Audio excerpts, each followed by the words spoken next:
مہینہ ہے، رمضان اللہ کا مہینہ ہے، شعبان و شہری، شعبان میرا مہینہ ہے۔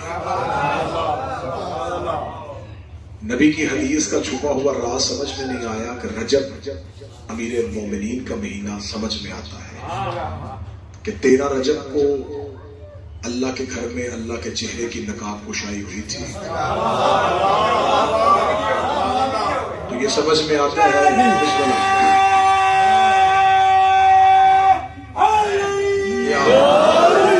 بیت اللہ میں وجہ اللہ کی نقاب کشائی رجب علی کا مہینہ، رمضان میں نزول قرآن، رمضان اللہ کا مہینہ، شعبان میں نہ نبی کی آمد ہے، نہ نبی کی شہادت ہے، نہ نبی کی بعثت ہے، نہ نبی کی ہجرت ہے، نہ نبی کی معراج ہے۔ جب شعبان میں کوئی ایک بھی تاریخ میرے رسول سے منسوب نہیں تو شعبان رسول کا مہینہ کیسے؟ رسول نے ربیع الاول کو اپنا مہینہ نہیں کہا، رسول نے رمضان کو اپنا مہینہ نہیں کہا، رسول نے شعبان کو اپنا مہینہ کہا۔ جہاں تک مجھے خیرات ملی ہے مجھے تو یہی سمجھ آیا کہ رسول نے شعبان کو اپنا مہینہ اس لیے کہا ہے کہ اس مہینے میں ایک محمد کئی بار آیا ہے۔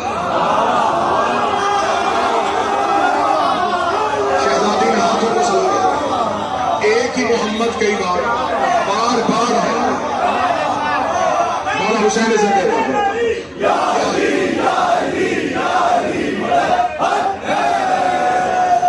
شب اتنی خوبصورت ہے، نزول قرآن کی شب ہے، نزول شہنشاہ کی شب ہے، لیکن اس شب سے پہلے ایک شب گزر چکی، آپ نے یقیناً یہاں گزاری، وہ شبان تھی شہزادی کبریٰ کے آنے کی شب۔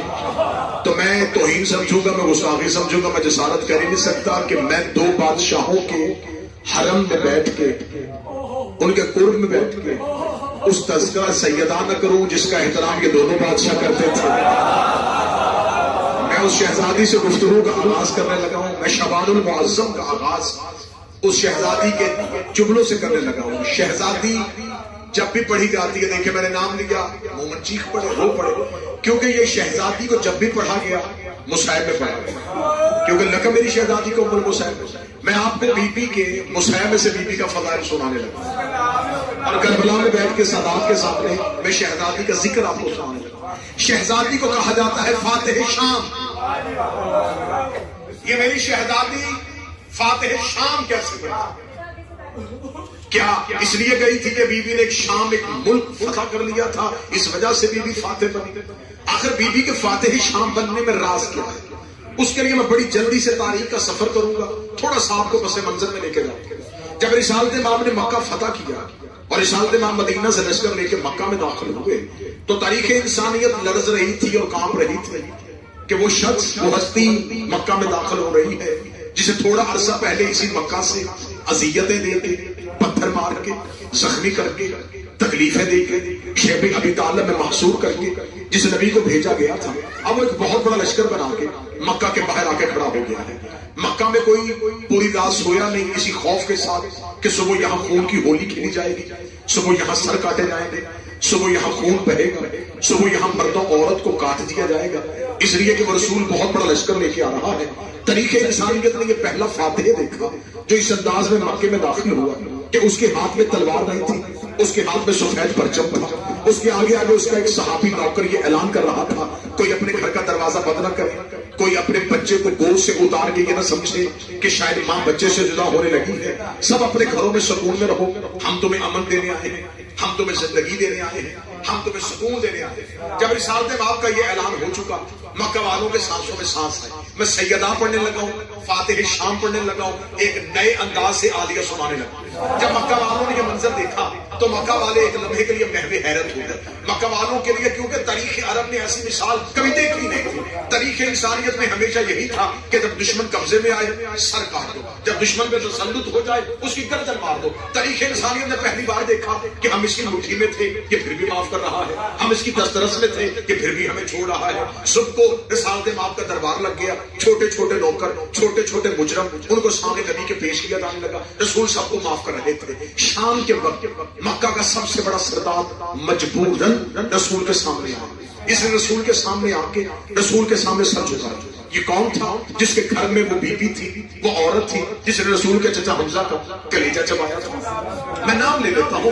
ابو سفیان جب رسول کے سامنے آ کے کھڑا ہوا تو اس نے اپنے سر کو، میرا خیال اس مائک کی وجہ سے آواز خراب تو نہیں ہو گئی، رسالت امام کے سامنے جب وہ آ کے کھڑا ہوا تو اس نے اپنے سر کو شرمندگی سے جھکا لیا۔ رسالت امام نے اس کی طرف دیکھا، وہ رسول جو صبح سے معافی دے رہا تھا، اس کے چہرے پہ رحمت تھی۔ جو اس دشمن کو دیکھا تو تاریخ کہتی معاف کر دیا تھا، لیکن نبی کے چہرے پہ اب رحمت نہیں تھی، نبی کے چہرے پہ ایک نفرت آئی، اور رسول نے نفرت کے ساتھ اپنے چہرے کو پھیرا اور پھر کہا جا میں نے تجھے معاف کیا۔ تاریخ انسانیت نے یہ دشمن کو معاف کرنے کا پہلا مثال اور پہلا جملہ لکھا، آنکھوں میں نفرت اور زبان پہ جا میں نے تجھے معاف کیا۔ آپ یقین کیجئے گا کہ کہنے کو یہ معافی تھی، اصل میں یہ اس کے لیے اذیت ناک موت تھی۔ کہ ایک بہت بڑے سردار کو، ایک بہت بڑا وہ شخص جس نے ایک دور میں مکے میں راج کیا ہے، اور اس نے اس شخص کو جس کو گھر سے نکالا تھا وہ سامنے تخت پہ بیٹھ کے کہ جا میں نے تجھے معاف کیا۔ وہ کہا کرتا تھا کہ کاش عبداللہ کا بیٹا اس روز مجھے معاف نہ کرتا، مجھے قتل کر دیتا، میرے لیے قتل ہونا بہتر تھا، یہ معافی میرے لیے بہتر نہیں تھی۔ کیونکہ وہ جب جتنی دیر مکہ میں زندگی گزارتا رہا وہ سر جھکا کے بازار میں چلتا تھا، جس کے سامنے سے گزرتا لوگ ایک دوسرے کو کاندھا مار کے کہتے یہ ہے وہ جسے محمد نے معاف کیا تھا، یہ ہے وہ جسے نبی نے معاف کیا تھا۔ اس کے مزاج کے خلاف یہ بات تھی کہ ہمارے مزاج کے خلاف یہ بات ہے کہ ہمیں عبداللہ کا بیٹا کہے جا میں نے تجھے معاف کیا۔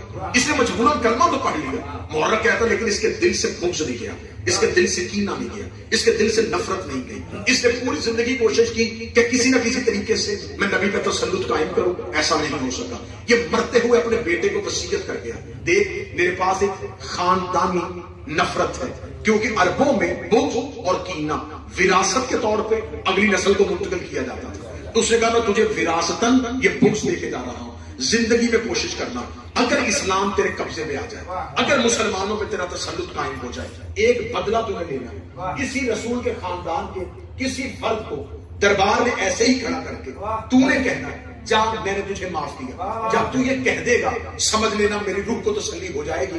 ہم اپنی خاندانی دشمنی ایک دفعہ انتقام کا نشانہ ان کو بنا کے پرسکون ہو جائیں گے۔ بیٹے کو یہ وصیت مل گئی، بیٹے نے کوشش کی کہ نہ مکہ میں رہوں نہ مدینے میں رہوں۔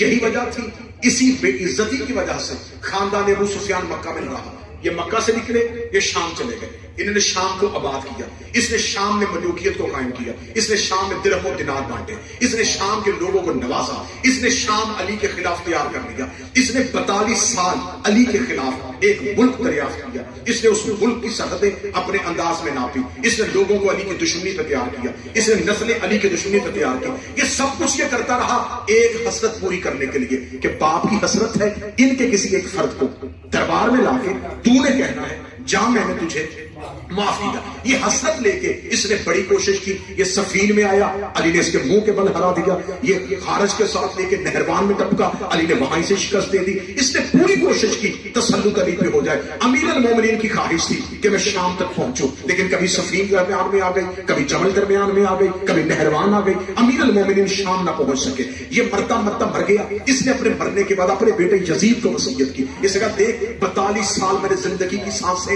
صرف ایک قرض اتارنے کے لیے رکھی، میں نے درہم و دینار بانٹے، میں نے ملوکیت قائم کی، کسی طریقے سے باپ کی وصیت پہ عمل کروں، مجھ سے نہیں ہو سکا۔ میرے بعد دیر نہ کرنا، میرے بعد انتظار نہ کرنا، میرے بعد جو ہی تخت پہ بیٹھے خاندان اہل بیت کو ایک بار دربار میں لا کے تو نے بھی کہنا جا میں نے تجھے معاف کیا۔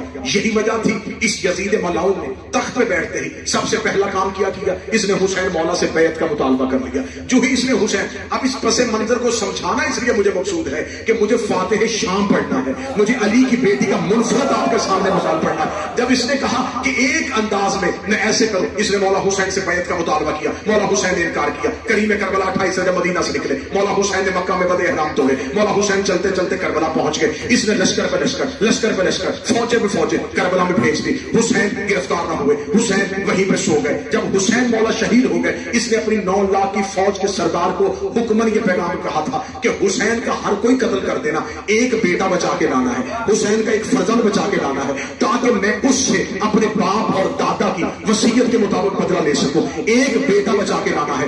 یہی وجہ تھی انہوں نے مولا اصغر شہید کیے، حسین کا کمسن شہید کیا، مولا سید الساجدین کے تحت یہ نہیں پہنچے، اس لیے یزید کا حکم تھا حسین کا ایک بیٹا اہل بیت کا ایک فرد زندہ میرے دربار میں لے کے آنا ہے۔ ادھر مولا سجاد چلے کربلا سے نکلے، کوفہ پہنچے، کوفہ سے یہ قافلہ حسینی شام کی طرف چل رہا تھا، جیسے جیسے یہ شام کی طرف کاروان توحید بڑھ رہا تھا، ادھر یزید کے ذہن میں وہ خیال آ رہا تھا مدت کی باپ کی حسرت، مدت کی دادے کی حسرت آج میں پوری کروں گا، آج بنی امیہ بنی ہاشم سے بدلہ لیں گے، آج ہم اپنی خاندانی دشمنی کو ایک دفعہ بدلے کا نشانہ بنا دیں گے۔ اس نے شام شہر سجا دیا، اس نے لوگوں کو بلا لیا، اس نے یہودی وزراء بلا لیے، اس نے عیسائی بشیر بلا لیے، اس نے ملکوں کے گورنر بنا لیے، اس نے شام شہر کچا کچ کر دیا، اس نے شام کی کوئی ایک جگہ بھی خالی نہیں رہنے دی، اس نے پورا دربار سجا دیا۔ آ رہے ہیں اہل بیت، لوں گا دادے کا بدلہ، لوں گا باپ کا بدلہ۔ جیسے جیسے کاروانے توحید شام کے قریب آتا گیا، اس کے ذہن میں وہی باپ کی حسرت، وہی دادے کی خواہش اس کے دل میں امڑ رہی تھی کہ اب وہ وقت قریب آنے والا ہے، ابھی وہ لمحہ آنے والا ہے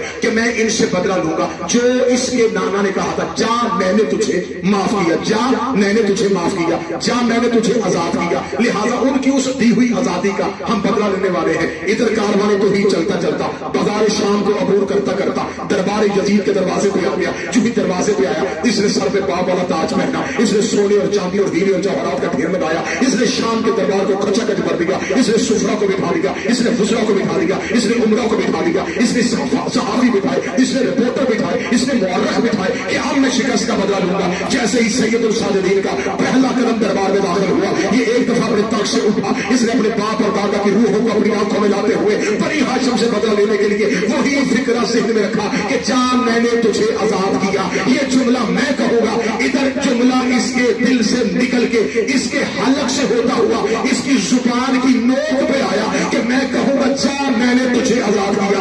ابھی یہ جملہ اس کی زبان کی نوک پہ تھا، یہ سید الساجدین کی کمر کے پیچھے سے علی کی بیٹی کا ہاتھ آیا، شہزادی نے سجاد کو پیچھے ہٹایا، یزید کے سامنے جا کے مل گیا، شبنا تلکا اے ہمارے آزاد کردہ غلام کے بیٹے،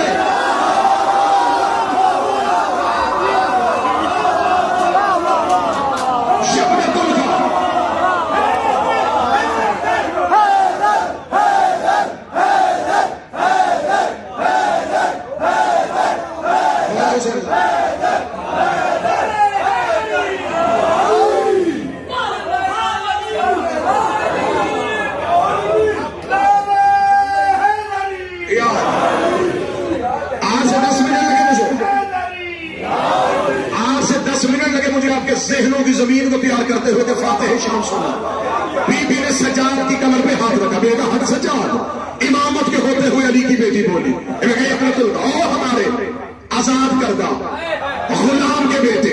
جب شہزادی نے کہا ہمارے آزاد کردہ غلام کے بیٹے، تخت اس کا، تاج اس کا، لوگ اس کے، گورنر اس کے، صحافی اس کے، مجمع اس کا، تنخواہیں اس کی، لشکر جاہو جلال اس کا۔ لوگ ایک دوسرے سے پوچھنے لگے یہ بی بی کہہ رہی ہے ہمارے آزاد کردہ غلام کے بیٹے، کس نے کس کو آزاد کیا تھا؟ علی کی بیٹی دربار میں بیٹھ کے میں بتاتی ہوں اس کے دادا کو میرے دادا نے آزاد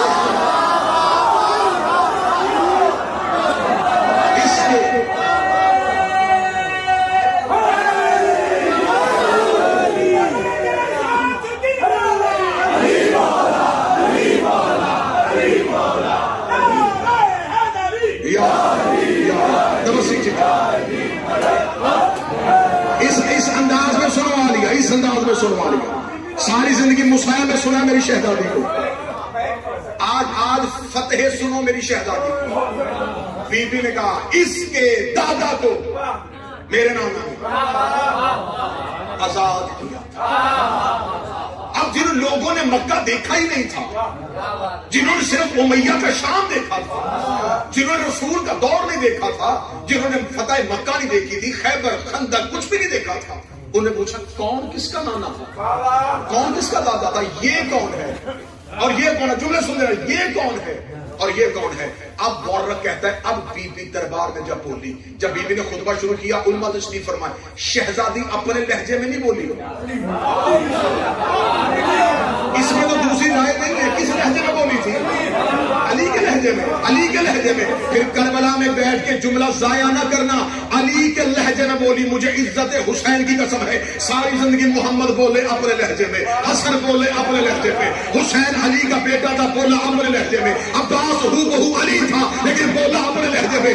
علی کا لہجہ مجھے دو ہی جگہوں میں نظر آیا ہے، یا معراج میں اللہ بولا تھا،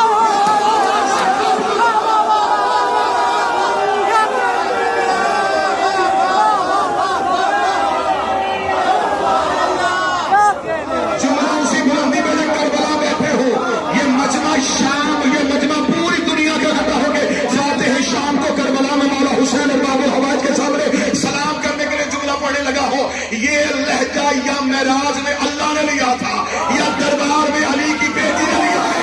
اب مجھے سمجھ نہیں آ رہی پردے میں زینب بولی تھی یا بازار میں نہیں.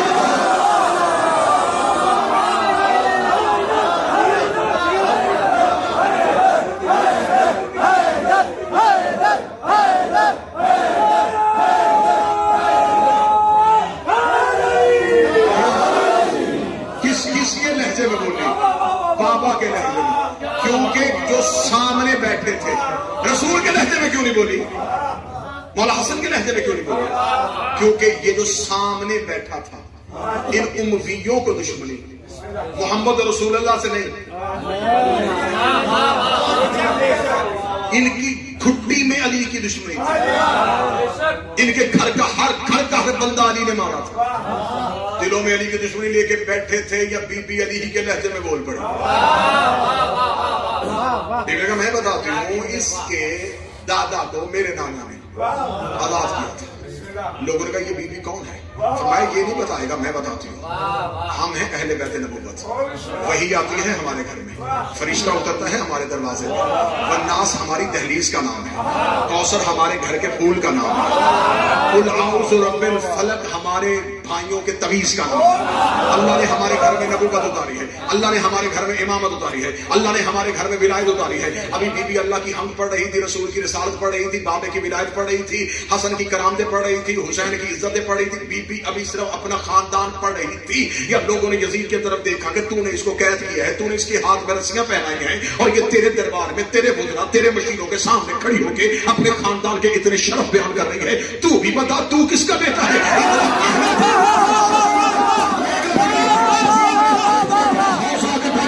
اپنے حوصلے کو دفاع کر کے لگا تم نے اس سے اس کا تعارف سنا، اب مجھ سے سنو، میں بھی کسی عام گھر کا فرد نہیں ہوں، ہم بھی مکہ کے سردار تھے. اتنا کہنا تھا بی بی نے کہا چپ، یہ اپنا سرکار میں ناچنے والی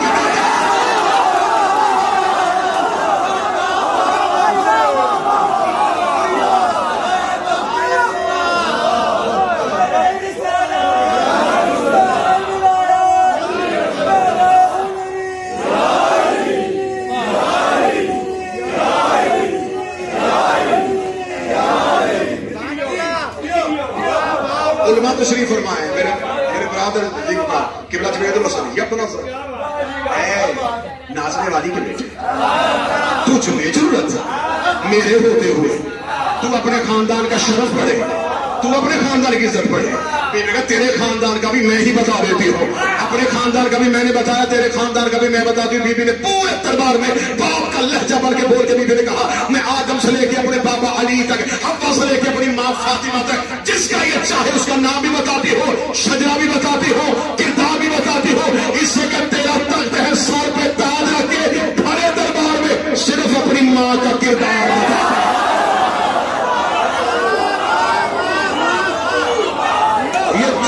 پانی پینے والے، یہ جنگلوں میں رہنے والے، یہ بتوں کی پوجا کرنے والے، یہ پتھروں کے آگے سجدہ کرنے والے، یہ مکہ کی گندگیاں کھانے والے، یہ ہم سے مقابلہ کریں گے؟ ہم کون ہیں؟ بول رہی تھی شیر بن کے علی کی بیٹی. دربار میں ہوں کا عالم تھا، تخت اس کا، تاج اس کا، دنیا کٹھی کی تھی اس نے، لوگوں کو دعوتیں دے دے کے بلایا تھا اور ذلیل ہو رہا تھا. جو ہی شہزادی بولنا شروع ہوئی، لوگوں نے اس کی طرف دیکھا تو بھی تو کچھ بول. اس نے کہا میں بتاتا ہوں، سن علی کی بیٹی، دیکھ جب تیرے نانا کے پاس مکہ فتح ہوا تو کیا میرے دادا نے تیرے نانا کے اختیار کو نہیں مانا؟ اگر مانا تھا تو کل اگر ہم نے تمہارے اختیار کو مانا تا، ہم نے محمد رسول اللہ پڑھا تھا، تو آج جو میرے پاس تخت اور تاج ہے یہ بھی اللہ کا دیا ہے۔ اگر اللہ نے آج خلافت مجھے دی ہے تو تم اہل بیت میرے اختیار کو کیوں نہیں مانتے؟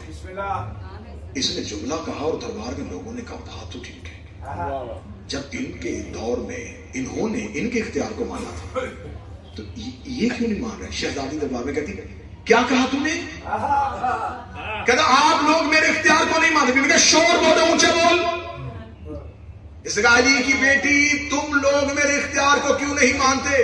بی بی کہنے کی آواز آ رہی تیرے دربار میں گھوڑوں کے سموں کا شور ہے،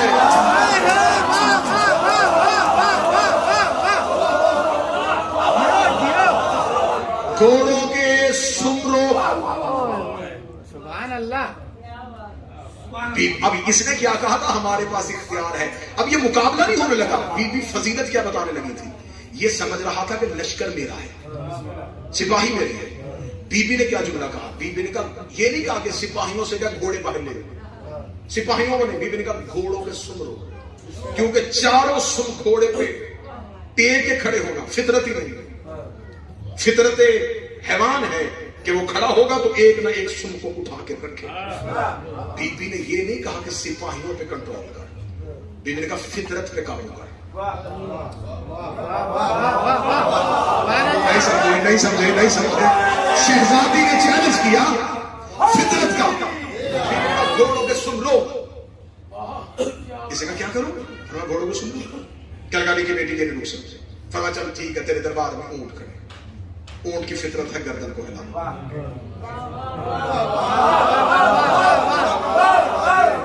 اب تم کربلا بیٹھ کے بھی چپ ہو کے سنو، اتنے لمبے سفر کا فائدہ یوں گھنٹیوں کا شور آ رہا ہے۔ اس کو یہ نہیں میں نے کہا کہ گھنٹیاں روک، اونٹوں کی گردنیں روک۔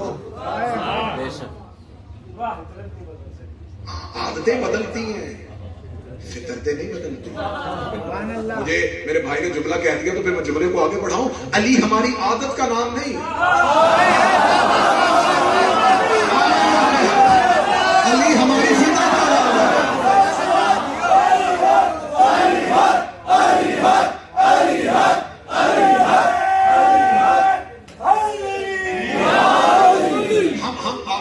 عادتیں بدل سکتی ہیں، علی ولی اللہ ہماری فطرت ہے۔ لوگ ہمیں کہتے ہیں کہ تم عبادت میں فطرت چھوڑ دو،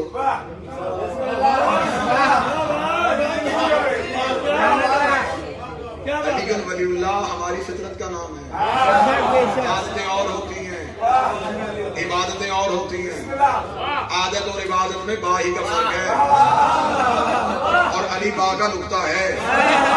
عبادت سے علی نکل جائے پیچھے عادت رہ جاتی ہے۔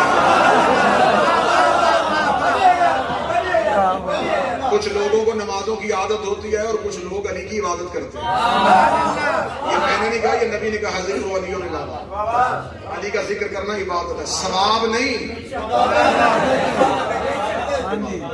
بی بی نے کہا ابھی بھی بول رہی ہے میری شہزادی بھرے دربار، متوجہ ہے بات کی طرح، میری شہزادی بھرے دربار میں ہوا۔ بی بی نے کہا گھوڑوں کے سم روک، اونٹوں کی گردنیں روک۔ اسے کہا گھوڑوں کے سم میرے کنٹرول میں نہ، اونٹوں کی گردنیں میرے کنٹرول میں۔ بی بی نے کہا تیرے دربار میں بڑے بڑے روشن دان ہیں، روشن دانوں سے تیز ہوا آ رہی ہے، ہوا روک۔ پورے دربار میں کہتا مار کے کہا یہی تو میں کہا کرتا ہوں کہ بنی ہاشم وہ کہتے ہیں جو عقلوں میں نہیں آتا، نانا بھی یہی کہتا تھا، بابا بھی یہی کہتا تھا، اور بڑے دربار میں کھڑی ہو کے ان کی بیٹی بھی یہی کہہ رہی ہے۔ یہ پورا عرب اور عجم گواہی دے، ایسا کیسے ہو سکتا ہے کہ میں گھوڑوں کو سم روک لوں، میں اونٹوں کی گردنیں روک لوں، میں شور روک لوں؟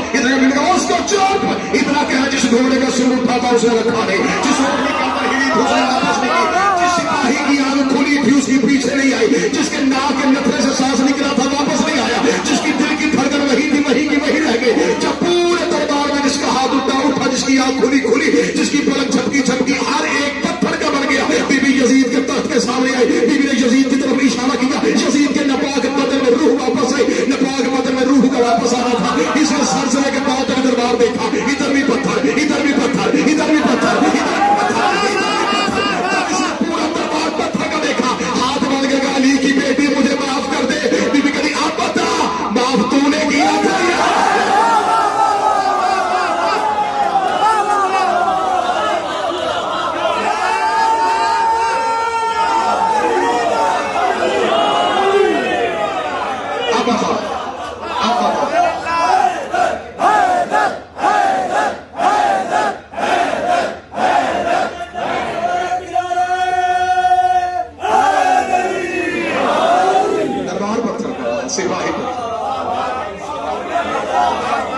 خوبصورتی سنا، اگلا جملہ میرا نہیں ہے، میں کربلا کی دھرتی پہ جنت معلا پہ عرش بری پہ بیٹھ کے کہہ رہا ہوں. اگلا جملہ میرا نہیں، میرے 5ویں شہنشاہ کا ہے. جو دعا دے داد دے وہ مجھے نہیں، میرے 5ویں بادشاہ کو خراج پیش کرے گا. میرے 5ویں شہنشاہ اس دربار کے منظر کو اس رنگ میں بیان کرتے ہیں. میرے مولا کہہ رہے جب ہماری ماں دربار میں بول رہی تھی ایسے لگتا تھا جیسے بتوں کے جھرمٹ میں کعبہ بول رہا تھا.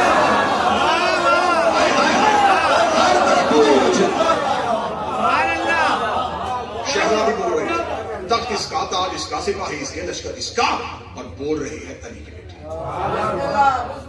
بی بی نے خاندان پڑھا، اللہ کی حمد پڑھی، نبی کی نبوت پڑھی، علی کی ولایت پڑھی. بی بی نے اپنے خاندان کی عزت پڑھ چکی. جب بی بی پورے دربار میں یوں گرج رہی تھی علی کی آواز، یوں دربار میں گرج رہی تھا علی کا لہجہ، اس نے اپنے سپاہیوں سے کہا علی کی بیٹی ایسے چپ نہیں ہوگی، میں سوال کروں گا یہ جواب دے دے گی، میں جواب دوں گا یہ لاجواب کر دے گی. کچھ کرو کہ علی کی بیٹی کا لہجہ خاموش ہو جائے. ایک نے کان میں آ کے کہا ایک ہی طریقہ ہے، اذان شروع کرو، یہ احترامی اذان میں خاموش ہو جائے گی. ادھر مؤذن نے کہا اللہ اکبر، بی بی نے اپنے لبوں کو بند کیا. بی بی نے بند کر کے کہا بے شک تیرا ہی جلال ہے. اس نے اشہد ان لا الہ الا اللہ. بی بی نے کہا تیرا دعویٰ ہے دلیل ہم ہے. ادھر مؤذن کی آواز ہے اشہد ان محمد رسول اللہ. علی کی بیٹی یزید کے سامنے تو جرت ہے تو اپنے دادا کا نام ڈال.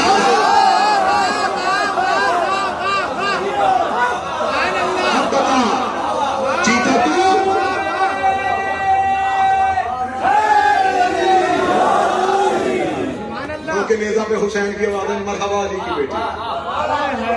سر عباس سے آواز ہے مرحبا میری آقا زادی. یوں شام فتح کیا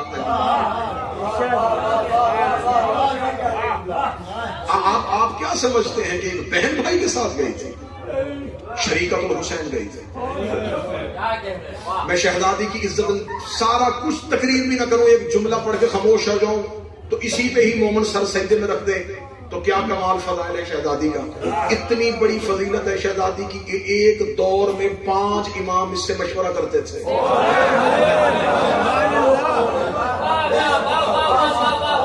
مولا علی کی مشیر، بادشاہ حسن کی مشیر، کریم کربلا کی تو ہے ہی شریکت الحسین.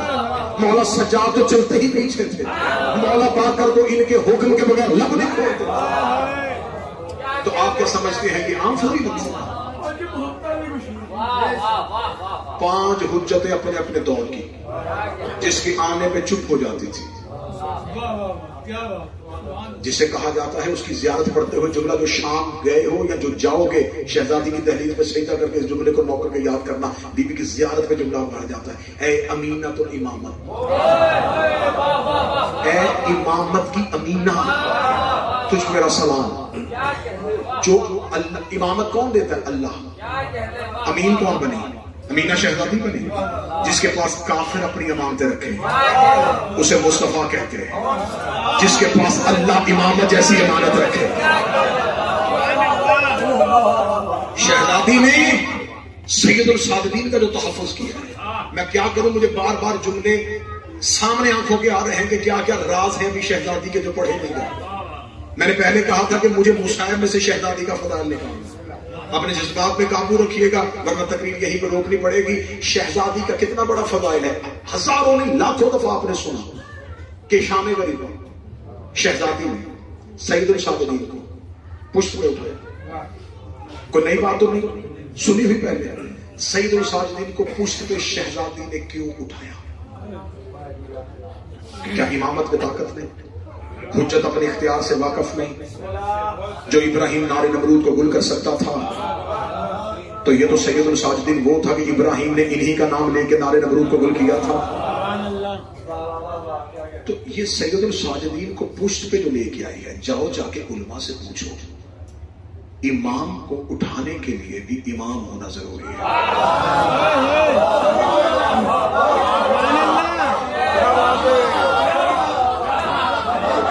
عصمت کا وزن، عصمت کا وزن، بس عصمت کا وزن بھی امامت کا وزن.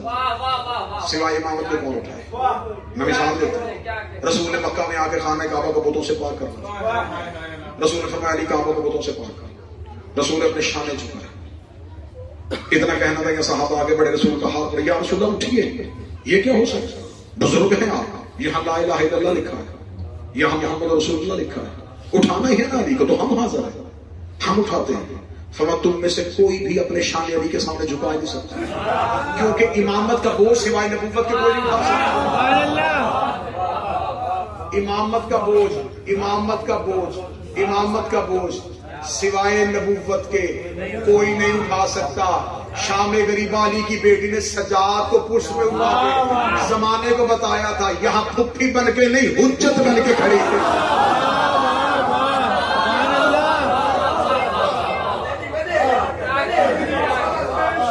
ساری زندگی سنا تھا کہ شام غریبہ۔ میں نے پہلے کہا کہ مسائل سے ایک ایک جملہ فضائل کا لیتے جانا۔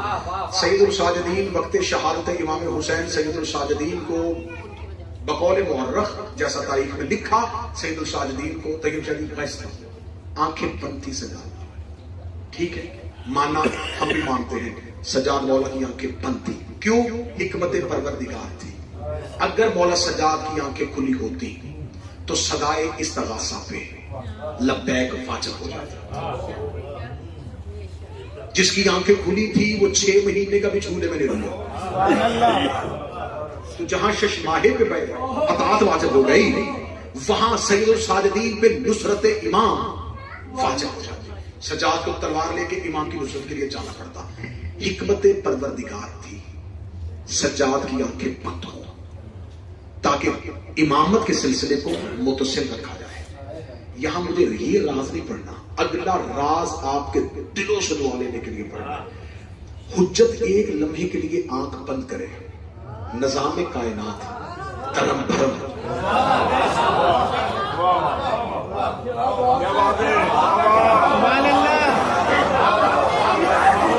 امام کی حیثیت رسول کی حدیث کے مطابق چکی کے 2 پارٹ ہوتے ہیں، چکی جو بزرگوں نے دیکھا، چکی کے 2 پارٹ، اس کے اندر ایک کیل ہوتا ہے، اس کیل کو نکال دیا جائے تو دونوں پارٹ پیدا ہوتے ہیں۔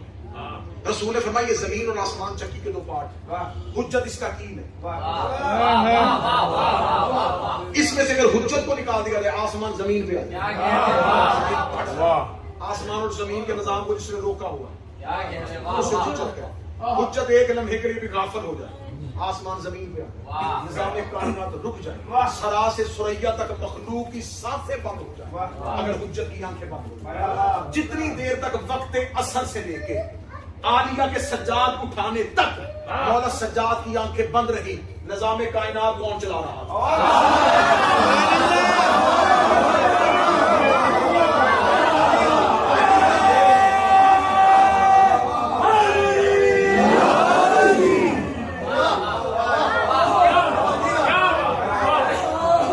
باتیں سنا رہا ہوں جو ہزاروں دفعہ پہلے سنی ہے، نتیجہ نیا نکال رہا ہوں۔ پھر اب سب پیر کا کے شدید مولا سید الساجدین کو قبلہ رضی صاحب جگایا کس نے؟ بی پی نے، شہزادی نے جگایا، خود کاندھا پکڑ کے ہٹایا اور فوراً ایک سوال کیا، آگ میں رہنا ہے یا باہر جانا؟ یہ تھا بی پی کا اعلان کرنا کہ یہ امام ہے۔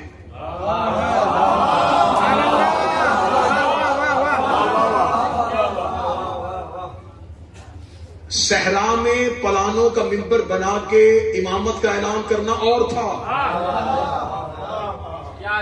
جلتی ہوئی آگ، چاروں طرف دشمن، شہادت حسین سے لے کے سجاد مولا کی بیداری تک حجت الہیہ بن کے نظام کائنات کی کنٹرولر رہی علی کی بیٹی، جو ہی سید الساجدین کو اٹھایا نظام کائنات سجاد کے حوالے کیا اور فوراً مسئلہ پوچھ لیا تاکہ امت بھٹک نہ جائے کہ امامت کدھر گئے۔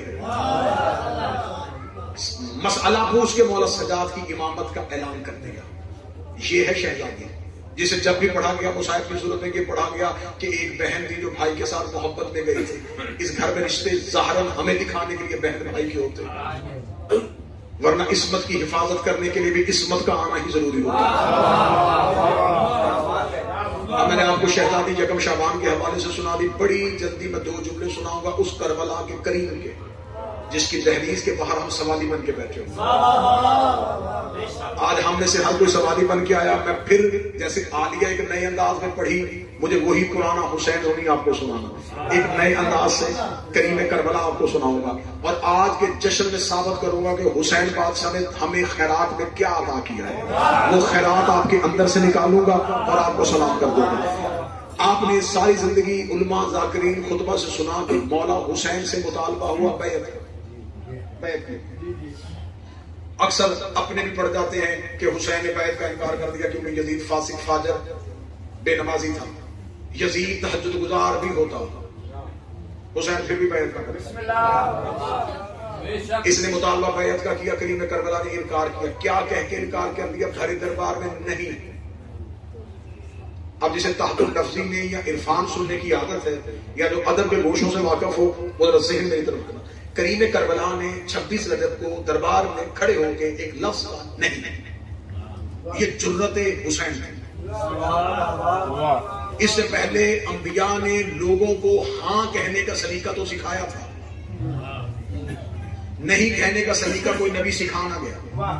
ہر نبی نے امت سے کہا میری اطاعت کرو, انہوں نے کہا ہاں اللہ ہے, ہاں جنت ہے, ہاں جہنم ہے, ہاں.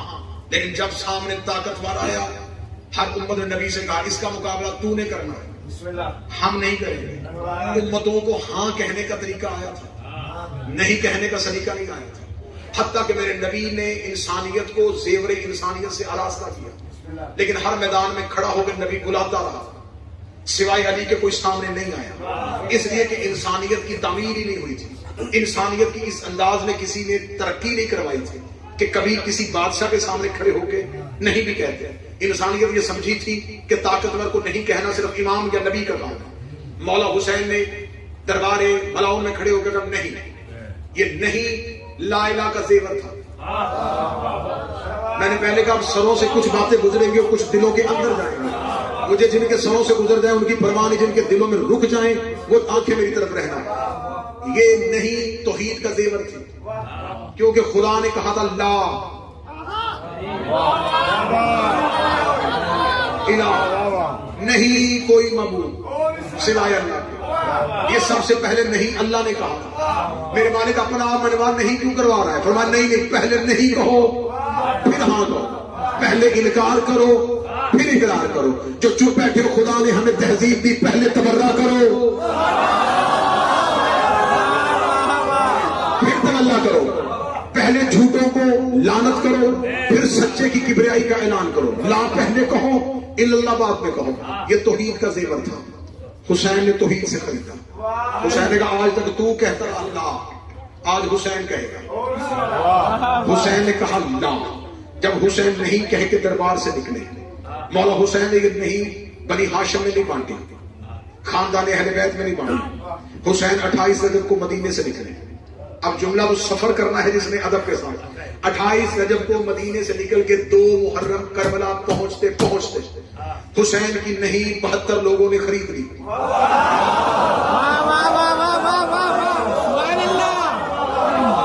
حسین نے دے دی, اور حسین نے جتھوں کے سردار نہیں ڈھونڈے, حسین نے قبیلوں کے سربراہ نہیں ڈھونڈے. میدان جنگ میں لشکر بنانے کا اصول ہوتا ہے کہ اگلی صف میں کتنے بندے ہونے چاہیے, تیروں پہ کون ہوگا, مورچوں پہ کون ہوگا, کتنے بھاری جسم والا آگے ہوگا, کتنے کم جسم والا پیچھے ہوگا. حسین نے طاقتور نہیں ڈھونڈے, تیر چلانے والے نہیں ڈھونڈے, تلوار گھمانے والے نہیں ڈھونڈے. حسین کو لڑنے والے چاہیے نہیں تھے, حسین نے ڈھونڈے نہیں والے. اگر 80 سال کے بھی نہیں کہنا آتا تھا نا حسین لے آئے.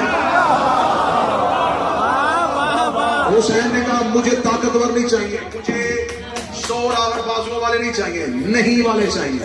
ہے نہیں والے. حسین نے خط لکھ کے کہا اس قبیلے میں ایک نہیں والا ہے اس سے بلاؤ, اس قبیلے کا ایک نہیں والا ہے اس سے بلاؤ. حسین نے دیکھا قبیلے کا سردار ہے, حسین نے دیکھا حبشی ہے, حسین نے دیکھا رنگ کالا ہے, حسین نے دیکھا کیا ہے. حسین نے کہا صرف میرا ایک ہی معیار ہے, نہیں کہنے کی ضرورت ہونی چاہیے, نہیں کہنے کا سلیقہ ہونا چاہیے. جن کو نہیں کہنا آتا تھا حسین نے خریدے. خرید کے چلتے چلتے چلتے حسین 2 محرم کربلا لے آئے. کربلا میں حسین نے اتارا, کربلا کے صحرا کو حسین نے صاف کیا. یہ جو زمین پہ تم بیٹھے ہو نا, لوگ شہر سمجھ کے آتے ہیں, لوگ اسے عراق کا ایک شہر سمجھ کے آتے ہیں. یہ کربلا شہر نہیں, یہ کارخانہ ہے.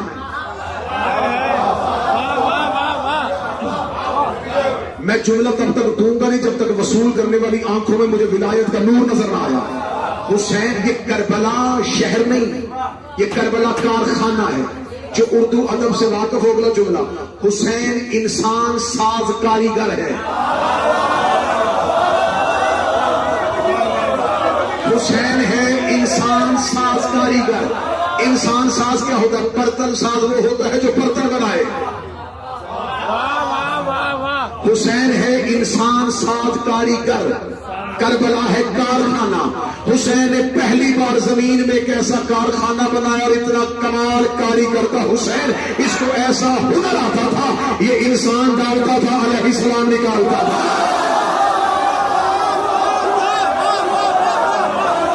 یہ انسان ڈالتا تھا، یہ علیہ السلام نکالتا تھا.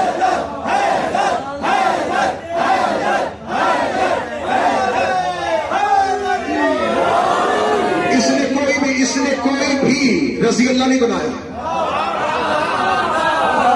نبی رضی اللہ بنا کے گئے تھے، حسین رضی اللہ نہیں کیے. علیہ السلام، سعید علیہ السلام، حسین علیہ السلام، مسلم علیہ السلام. حسین علیہ السلام جب بنا کے دنیا کو اپنا اختیار بتا دیا تھا. علیہ السلام یا خدا بناتا ہے یا پھر حسین. یہ علیہ السلام بنانے والا کاریگر تھا. اس نے کربلا میں پہنچا نہیں، ذہن میں رہے بس اسی پہ جشن ختم کروں گا نہیں. تبرک سمجھ کے 3 شعبان کی شب یہاں سے حسین کی خیرات لے کے جانا. کریم کربلا نے اپنے نوکروں کو نہیں کہنے کی تہذیب سکھا دی. انہیں نہیں کہنا آ گیا. حسین نے کب تنہائی میں لے آیا. اب ذرا دیکھو تو صحیح، نہیں پہ پکے ہیں کہ نہیں؟ نہیں پہ پکے ہیں کہ نہیں؟ حسین نے کہا اچھا 7 محرم پانی بند ہوا، پیاس آ گئی. حسین نے کہا اب دیکھتا ہوں نہیں پہ ہیں یا نہیں. یقین کیجئے گا دریا موجیں شور کر کر کے حسین کے نوکروں کو بلاتی رہی. انہوں نے مڑ کے بھی نہیں دیکھا. اگلا جملہ آپ سے دعا لوں گا، جو اردو لہجہ سمجھتے ان سے دعا لوں گا. دریا حسین کے نوکروں کے سامنے شرم شرم کے گزرتا رہا.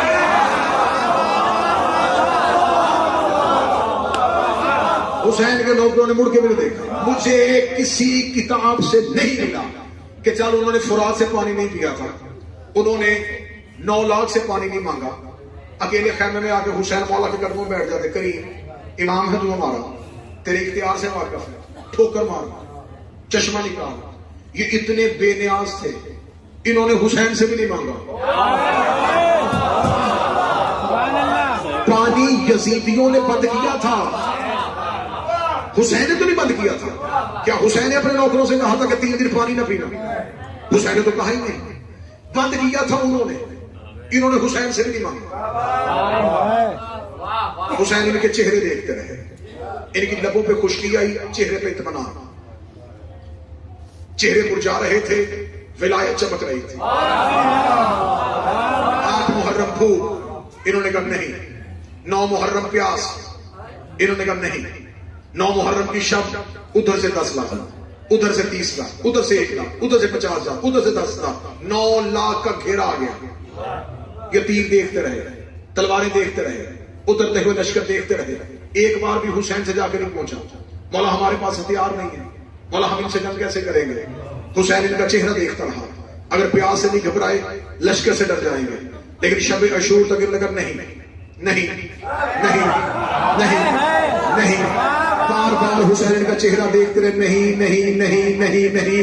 حسین کو پتا چل گیا کہ 10 محرم میں اب دن نہیں، اب لمحے باقی ہے. تھوڑی دیر کے بعد 10ویں کا سورج طلوع ہونے والا ہے. انہی ٹیلوں میں 1.25 لاکھ نبیوں نے آگے میرے نوکروں کو دیکھنا ہے. مولا حسین کا آخری تیاری دیکھ لو کہ یہ نبیوں کے سامنے جانے کے اہل ہیں بھی یا نہیں ہیں. حسین نے اکٹھے کر کے ایک خیمے میں بلایا، بلا کے حسین نے چراغ بجھایا. بجھا کے حسین کا جنت، انہوں نے کہا نہیں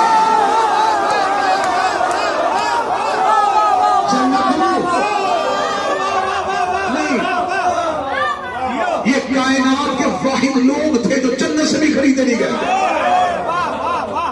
حسین کا پیاس برداشت کی، بھوک برداشت کی، جلا وطنی برداشت کی، اولاد کی جدائی برداشت کی، موت سامنے تھی برداشت کی.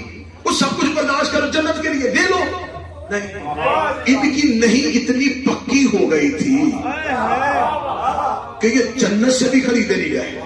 جب انہوں نے جنت کو انکار کیا، حسین نے کہا اب سنو آنا ابراہیم کے سامنے، اب سنو آنا اسماعیل کے سامنے. اب میں نبیوں کے سامنے اپنے نوکر کھڑے کروں گا اور نوکروں کو کھڑے کر کے کہوں گا دیکھو تمہاری امتیں تمہارے پیچھے چلتی رہی جنت کے لالچ میں، یہ کھڑے ہیں میرے نوکر، جنت صحیح نے خریدے. حسین نے جب دیکھا کہ لیکن نہیں پکی ہو گئی ہے، 10 محرم کی اثر کا 9 لاکھ نے انتظار کیا، کب تک نہیں کہے گا 10 محرم کا دن ختم ہوگا، ہم حسین بھی مار دیں گے، حسین کے نوکر بھی مار دیں گے، پھر آج کے بعد کوئی نہیں کہے گا. انہوں نے نہیں کو چپ کروانا چاہا. 10 محرم کی اثر تھی، میرے کریم نے کربلا کی ریت میں چھلکا کیا، حسین نے کربلا کی ریت کی مٹھی اٹھائی، پوری کائنات میں حسین نے بکھیر دی، پوری کائنات میں بکھری کربلا کی ریت کا ذرہ ذرہ. جہاں جہاں حسین کے زدار تھے ان کی